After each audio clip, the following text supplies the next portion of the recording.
দুর্নীতির মামলায় শেখ হাসিনাকে ভারত থেকে ফেরানোর উদ্যোগ নেওয়া হবে। দুদকের সেই এখতিয়ার আছে বলে মন্তব্য করলেন দুদক মহাপরিচালক আক্তার হোসেন।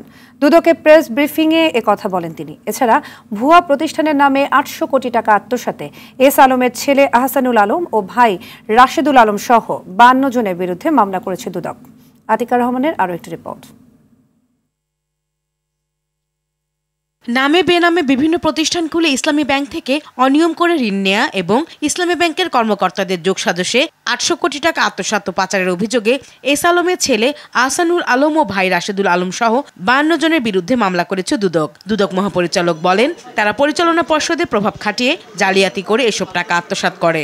ইসলামী ব্যাংক বাংলাদেশ খাতুনগঞ্জ শাখা চট্টগ্রাম হতে ৮২৭ কোটি ৪২ লক্ষ টাকারও বেশি আত্মসাৎ সহ বিনিয়োগকৃত অর্থের প্রকৃত উৎস প্রকৃতি গোপন করার জন্য মানি লন্ডারিং সংক্রান্ত অপরাধের প্রমাণিত হওয়ায় আহসানুল আলম সাবেক চেয়ারম্যান ইসি কমিটি সহ ৫২ জনের বিরুদ্ধে আরও একটি মামলা রুজু হয়েছে। দুদক মহাপরিচালক আরও বলেন, সাবেক প্রধানমন্ত্রী শেখ হাসিনাকে মামলা প্রয়োজনে দেশে ফিরিয়ে আনতে পারে দুদক। সরকার এবং বিভিন্ন আইন প্রয়োগকারী সংস্থা সহ দুর্নীতি দমন কমিশন এ বিষয়ে কাজ করছেন।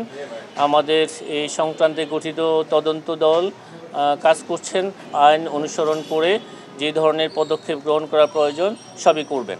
৫১ কোটি টাকা অবৈধ সম্পদ অর্জন ও ৩৩টি ব্যাংক হিসেবে ২০৮ কোটি ৭০ লাখ টাকা সন্দেহজনক লেনদেনের অভিযোগে ভোলা সাবেক এমপি নুরুন নবী চৌধুরী শাওনের নামে মামলা করেছে দুদক।